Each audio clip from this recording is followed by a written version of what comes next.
Hello friends.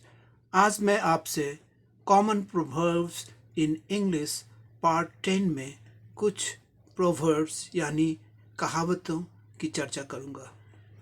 पहला, well begun is half done. Well begun is half done. इस proverb का हिंदी में क्या अर्थ होगा? कोई काम अच्छे तरीके से शुरू किया जाए, वेल बिगन, कोई काम अच्छे तरीके से शुरू किया जाए तो समझे वह काम आधा हो गया। तो समझे आधा काम हो गया।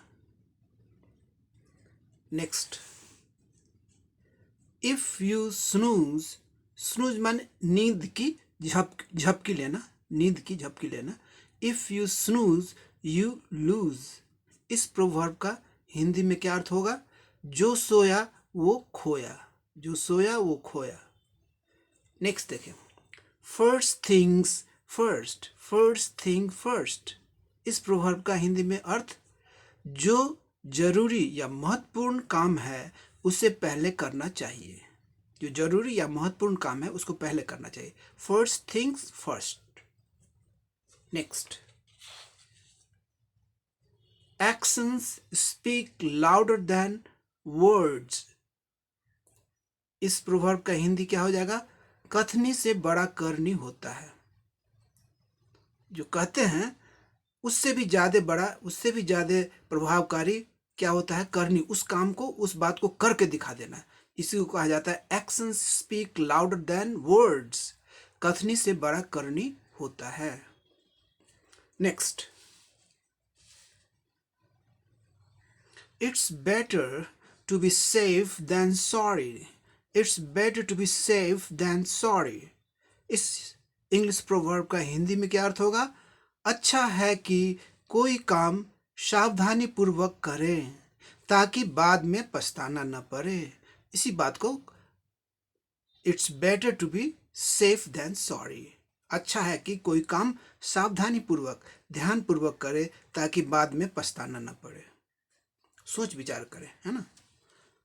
Next, don't bite the hand that feeds you.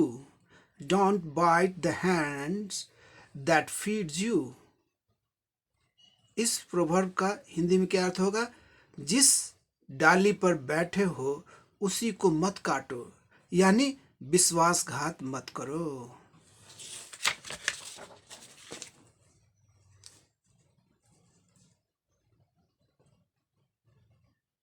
Next, a friend in need is a friend Indeed. इस प्रोवर्ब का हिंदी में अर्थ, जो विपद या मुश्किल समय में काम दे वही सच्चा मित्र है, वही सच्चा फ्रेंड है। A friend in need is a friend indeed. Next, the grass is always greener on the other side of the fence. Fence माने घेरा। इस प्रोवर्ब का हिंदी में क्या अर्थ होगा? पड़ोसी का कोई चीज ज्यादा सुंदर दिखता है या दूसरे का कोई चीज ज्यादा सुंदर दिखता है। दूसरे की चीज जो है वो अधिक आकर्षक दिखता है, पड़ोसी की चीज अधिक आकर्षक दिखता है, सुंदर दिखता है। Next, easy come easy go. Easy come easy go मतलब इसका हिंदी में क्या अर्थ होगा? हराम का धन हराम में जाता है, हराम की कमाई हराम में जाता है। हराम से कमाया हुआ, गलत तरीका से कमाया हुआ धन हराम में उसी तरीके से बर्बाद होता है, खत्म हो जाता है, हराम में जाता है। Next, better late than never. Better late than never, या इस प्रोवर्ब को दूसरे तरीका से भी एक्सप्रेस किया जाता है, और दूसरे तरीके से, it is never too late to mend. Better late than never का अर्थ हिंदी में क्या होगा? कभी नहीं आने से बेहतर है कि लेट से भी आ जाए। कभी नहीं आने से अच्छा है कि लेट से भी आ जाए। और इसका उससे मिलता जुलता प्रोवर्ब दूसरा है, it is never too late to mend. इसका क्या हो जाएगा हिंदी में अर्थ? सुबह का भूला अगर शाम को घर लौट आए तो उसे भूला नहीं कहते हैं। नेक्स्ट, अ नॉड, नॉड स्वीकृति का में सर हिला देना, नॉड उसको कहा जाता है। A nod to the voice, इशारा, इशारा एक तरह का हुआ। A nod to the voice and a rod to the foolish. इस प्रोवर्ब का हिंदी में क्या अर्थ होगा? बुद्धिमान के लिए इशारा काफी, मूर्ख के लिए फटकार।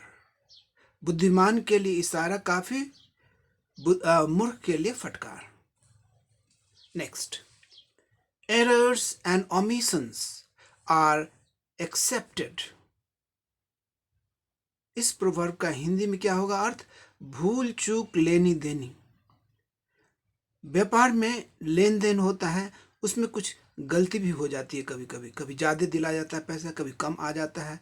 तो उस भूल चूक को बिल के आधार पर, जो बिल दिया जाता है उसके आधार पर बाद में उसको ठीक किया जाता है। इसी बात को कहा जाता है errors and omissions are accepted. भूल चूक लेनी देनी, कोई गलती हुआ तो उसको बाद में सुधारा जा सकता है बिल के आधार में। Next, to the pure everything is pure. To the pure everything is pure. इस प्रोवर्ब का हिंदी में अर्थ, मन चंगा तो कठौती में गंगा। मन चंगा तो कठौती में भी गंगा हो जाता है। Next, slay the slain, slay the slain, मरे को मारना।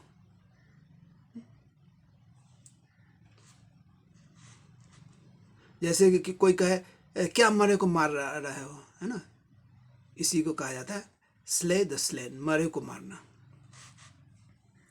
Next, honey is for ass's माउथ। गधा, ass. Honey is not for ass's mouth। honey is not for ass's mouth।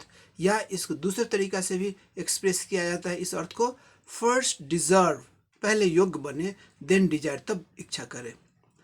किसी चीज के लिए पहले योग्य बनना पड़ता है, बिना योग्यता के कोई चीज का इच्छा करना कैसा हो गया कि यह मुंह और मसूर की दाल की तरह हो गया। यह मुंह और मसूर की दाल।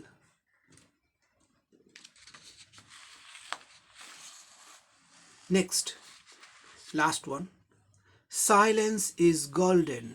साइलेंस इज गोल्डन, सबसे भला चुप, इसी को कहा जाता है silence. Silence is golden. Thank you very much. See you in the next video.